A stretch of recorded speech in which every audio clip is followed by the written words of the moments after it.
Hello friends, एक बार फिर से स्वागत है आपका सीजीपीएससी ई ज्ञान के वीडियोस में।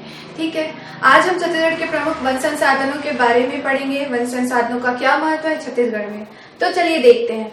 छत्तीसगढ़ जो है वो दक्षिण कौशल का हिस्सा था। हम जानते हैं जैसे प्राचीन काल में इसे छत्तीसगढ़ को दक्षिण कौशल कहा जाता था।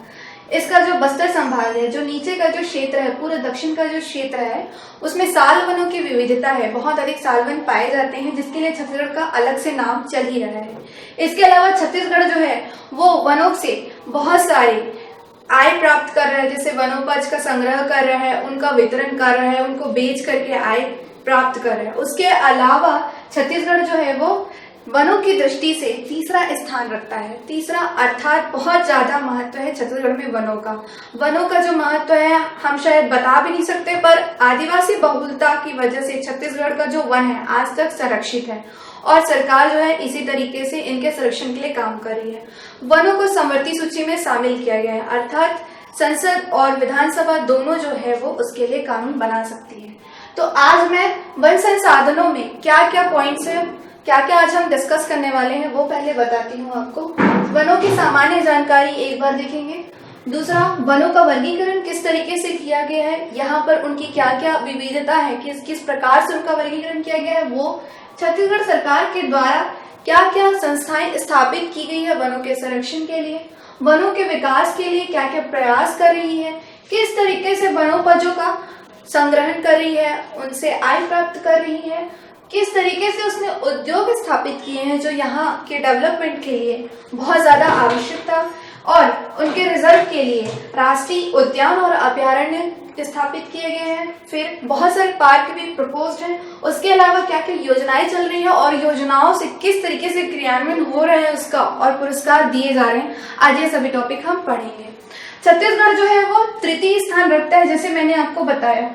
छत्तीसगढ़ का कुल क्षेत्रफल जो है उसका 5972 किलोमीटर का जो क्षेत्र है वो वनों से आच्छादित है, जो यहाँ के कुल क्षेत्रफल का 44.21% कवर करता है। ठीक है, ये छत्तीसगढ़ संदर्भ 2014 का डेटा है। अभी वर्तमान में इसका जो डेटा है चेंज होकर के 43.85% में कन्वर्ट हो गया है।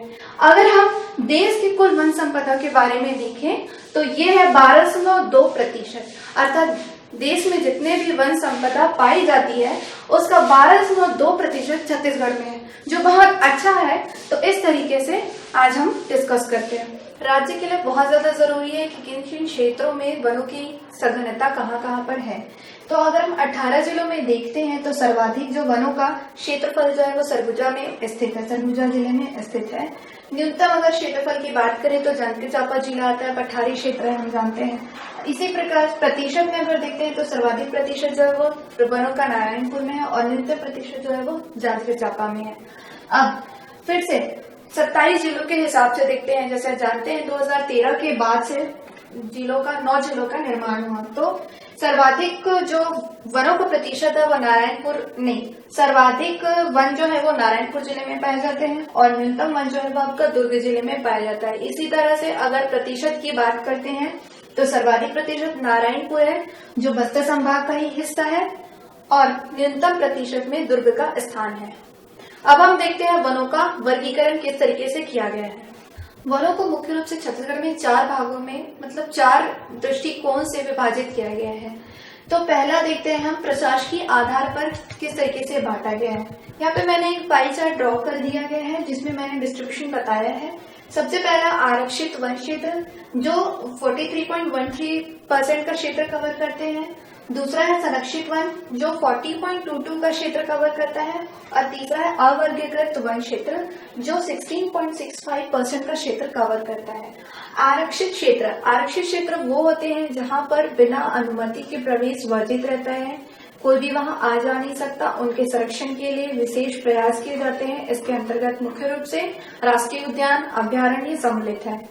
दूसरा है संरक्षित क्षेत्र जो है उसमें लाइसेंस की सहायता से, लाइसेंस लेकर के आप वनोपज का संग्रह कर सकते हैं, उनका विपणन कर सकते हैं। सरकार जो है ज्यादातर ऐसे क्षेत्रों को ठेके में दे करके अपना आय प्राप्त करती है।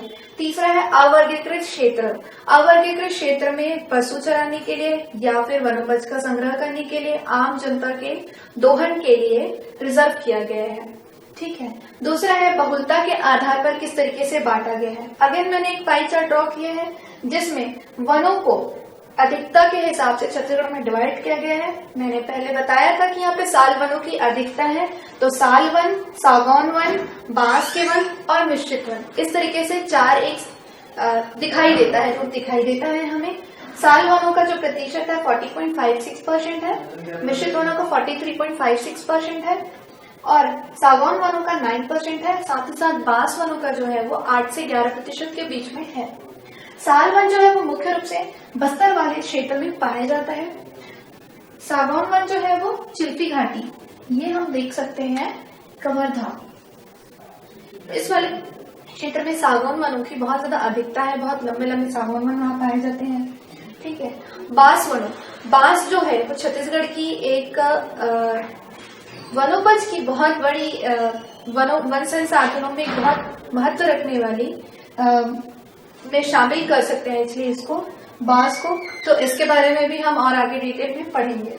अगला देखते हैं जलवायु के आधार पर। सबसे पहले जलवायु के बारे में बताना चाहूंगी। जलवायु का बहुत अधिक महत्व है वनों के विकास में। जिस स्थान की जलवायु अत्यंत अच्छी होती है, अर्थात जहाँ पे वर्षा का जो प्रतिशत रहता है वो अच्छा रहता है, साल भर वहां पर हरियाली छाई रहती है।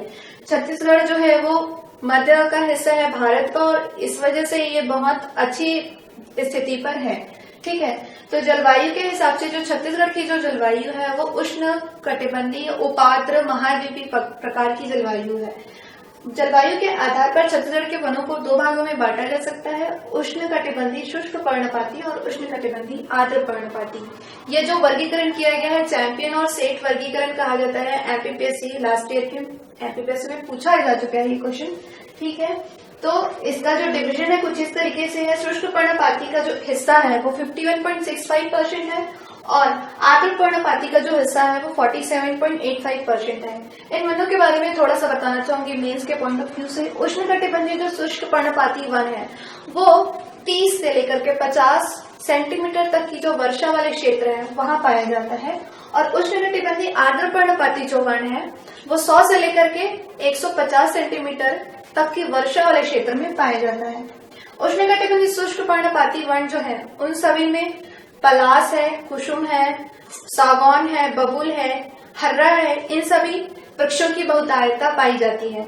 और आर्द्र पर्णपाती में सागौन, शीशम, चंदन और उसके अलावा कुसुम, हर्रा, ये सभी जो है वो पाए जाते हैं।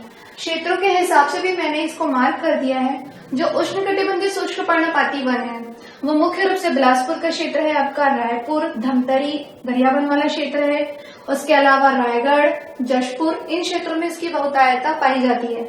उष्ण कटिबंधीय जो आर्द्र पर्णपाती वन है वो अगेन जशपुर, सरगुजा का क्षेत्र है, रायगढ़ का क्षेत्र है, बिलासपुर क्षेत्र, रायपुर क्षेत्र, उसके अलावा बस्तर, चूंकि जो साल वन है वो आर्द्र पर्णपाती वनों में सम्मिलित है तो आपको बस्तर का क्षेत्र कवर करता है।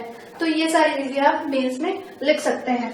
अगला है वनावरण के आधार पर। वन जो है वो कहीं पर सघन पाए जाते हैं, कहीं पे कम पाए जाते हैं, तो उसके हिसाब से भी इसको बांटा गया है। अति सघन वन, सामान्य सघन वन और खुला वन।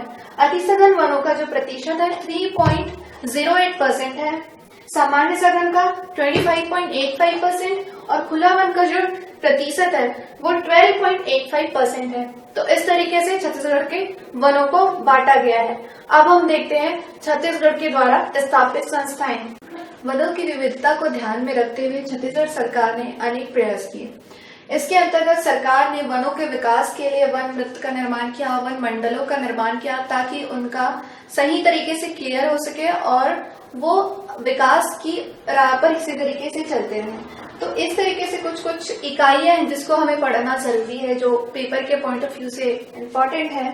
संपूर्ण छत्तीसगढ़ के जो वन क्षेत्र हैं उन्हें वन वृत्त में बांटा गया है। वन वृत्त को फिर वन मंडलों में बांटा गया है। वन मंडलों से उपवन मंडल, फिर वन परिक्षेत्र, उसके बाद परिक्षेत्र, सहायक वृत्त, उसके बाद सबसे छोटा है बीट। इस तरीके से डिवीजन किया गया है।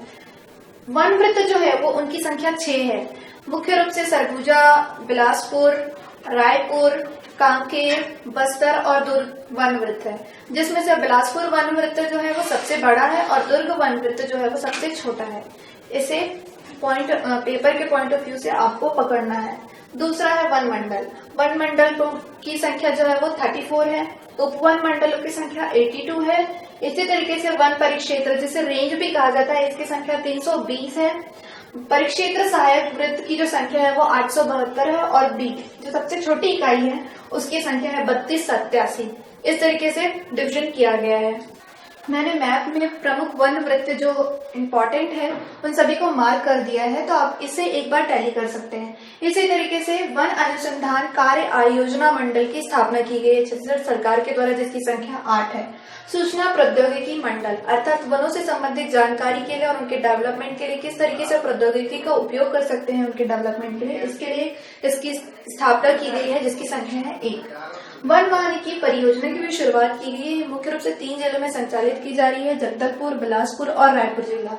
इसके अलावा वनों से संबंधित एक फोर्स भी बनाई जा रही है। वन रक्षक, वन पालक का भी हम जानते हैं पोस्ट क्रिएट किया गया है, तो उनके प्रशिक्षण के लिए और उनकी रक्षा के लिए वन प्रशिक्षण महाविद्यालय की स्थापना की गई है जगदलपुर में।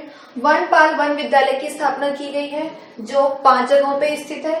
वन रक्षक वन विद्यालय की स्थापना की गई है जिसकी संख्या 2 है। इसी तरीके से वनों के अनुसंधान एवं प्रशिक्षण के लिए सेंटर बनाया गया है, बोर्ड की स्थापना की गई है रायपुर में। क्षेत्रीय वन अनुसंधानों की जो संख्या है वो 3 है, जो 3 जिलों पर स्थापित की गई है, रायपुर, बिलासपुर एंड जगदलपुर। और छत्तीसगढ़ का जो पर्यावरण मंडल है उसका जो हेडक्वार्टर जो है वो भिलाई है। इसी तरीके से मैंने छत्तीसगढ़ में देखा है कि हर्बल मंडी की भी स्थापना की जा रही है, जहां पर वन से भी जो भी प्रोडक्शन हो रहा है या जो भी उत्पाद प्राप्त हो रहे हैं उन सभी के विपणन के लिए हर्बल मंडी की स्थापना की जा रही है, जो स्टार्ट हुआ है धमतरी जिले से, धमतरी वन मंडल से एक्चुअली में, और अभी इसका प्रसार किया जा रहा है रायपुर मंडल में। छत्तीसगढ़ सरकार ने वनों के लिए अत्यधिक महत्व की दृष्टि से अनेक संस्थाओं का निर्माण किया और समय समय पर अपनी नीतियां जारी की है, तो हम वो थोड़ा सा देखते हैं। छत्तीसगढ़ सरकार ने राज्य लघु वनोपज संघ की स्थापना की सन 2000 में, जिसका उद्देश्य ये था कि वनों से प्राप्त जितने भी उत्पाद है उनका प्रसंस्करण, उनका विपणन और उनका वितरण सही तरीके से किया जा सके। इसी के साथ ही छत्तीसगढ़ सरकार ने मध्य प्रदेश पुनर्गठन अधिनियम 2000 से अलग होकर के अपनी स्वयं की खुद एक वन नीति लाई 2001 में। इसके कुछ की पॉइंट्स हैं जो आपको पेपर के पॉइंट ऑफ व्यू से देखना पड़ेगा। वन नीति में मुख्य रूप से वनों के संवर्धन और उनके वन के विकास के लिए कार्य कर रही है सरकार ऐसे क्षेत्रों का भी विकास कर रही है जहाँ पे आदिवासी बहुलता है, उनके सामाजिक दृष्टिकोण को ध्यान में रखते हुए वनों का उनके जीवन में बहुत महत्व है। इस चीज को ध्यान में रखते हुए सरकार उन क्षेत्रों में डेवलपमेंट का काम कर रही है। उसके अलावा वनों की जो स्थिति है, जैसे बिगड़ैल वन भी है या फिर कहीं कहीं पर बहुत अच्छे वन भी पाए जाते हैं, तो उन सभी के विकास के लिए सरकार प्रयास कर रही है। सरकार ने वनों से प्राप्त होने वाली औषधियों के लिए भी राज्य वनौषधि बोर्ड की स्थापना की थी 2004 में। इसी तरीके से एक वन बहुलता को प्रदर्शित करने के लिए छत्तीसगढ़ सरकार ने हर्बल स्टेट स्वयं को घोषित किया, जो 4 जुलाई सन 2001 को घोषित किया गया था। हर्बल स्टेट का मतलब ही यही होता है कि हर्बल प्रोडक्शन को और बढ़ाना और उनके विकास में काम करना। इसी तरीके से छत्तीसगढ़ सरकार ने राज्य वन विकास निगम की स्थापना की, जो इन सभी को ऑपरेट कर सके। इसकी स्थापना 2001 में की गई थी। अब हम जानते हैं कि भारत सरकार ने जैव विविधता अधिनियम 2002 लागू किया था।